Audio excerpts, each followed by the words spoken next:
कल हनुमान जयंती थी और भंडारे थे जगह जगह, तो मैं भंडारे में शामिल होने के लिए जा रहा था। तानसेन रोड पर एक नशेड़ी एक महिला को जो बर्फ़ फोड़ने वाला जो सूजा होता है उससे उसके पेट पे वार कर रहा था।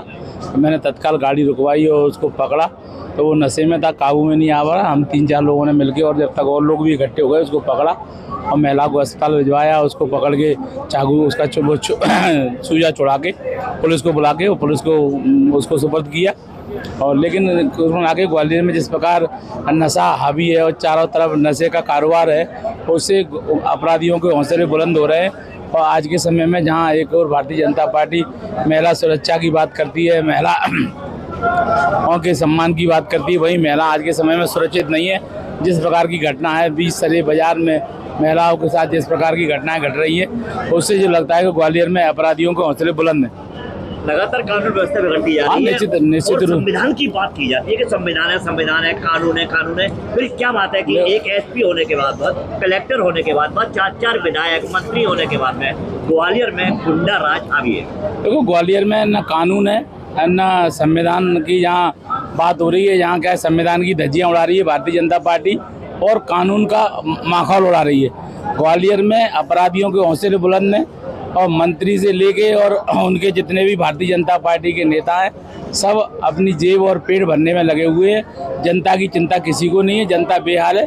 ग्वालियर की स्थिति दयनीय है, अपराधियों के हौसले बुलंद हैं। महिलाएं सरे बाजार में उनका अपमान हो रहा है, उन पर हमला हो रहे हैं और सरकार के कानों में जू नहीं रही। अच्छा, एक विधायक के नाते आप क्या कहना चाहेंगे, क्योंकि आपके पास में दो पावर है, महापौर पति भी हैं और विधायक भी हैं। देखो, भारतीय जनता पार्टी की जो कार्यशैली है वो विपक्ष को जिस प्रकार कुचलने का काम कर रही है, विपक्ष को प्रताड़ित करने का काम कर रही है। एक समय था कि जब कांग्रेस का ज़माना था तो कांग्रेस विपक्ष का सम्मान करती थी, और हमारे नेहरू जी के ज़माने से लेके कांग्रेस का सिद्धांत रहा है कि विपक्ष का सम्मान करना। कहा जाता है कि निंदक नीरे राखिए आंगन कुटी चवाए, बिन पानी बिन सुहावना निर्मल करे सुहा। तो क्या है कि जो निंदा करने वाले हैं, जो विपक्ष है, हमलावर है, जब तक सरकार को क्या जानकारी होगी कि हमारे यहाँ क्या हो रहा है। पहले ज़माने में राजा महाराज भी जब निकलते थे तो अपने भेष बदल के निकलते थे और जनता से पूछते थे कि जनता का राजा के कैसा राज चल रहा है।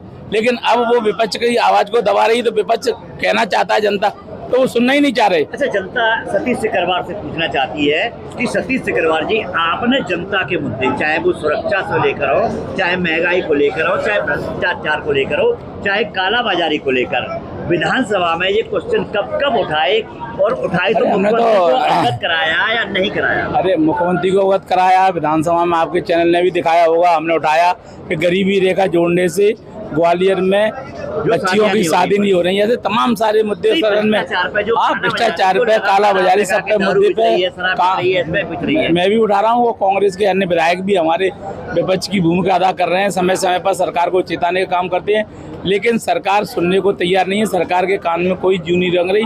सरकार गूंगी बहरी सरकार है मध्य प्रदेश की। जनता से यही अपेक्षा करते हैं, इनको सबक सिखाना चाहिए। जिस प्रकार पूरे देश में और प्रदेश में कालाबाजारी,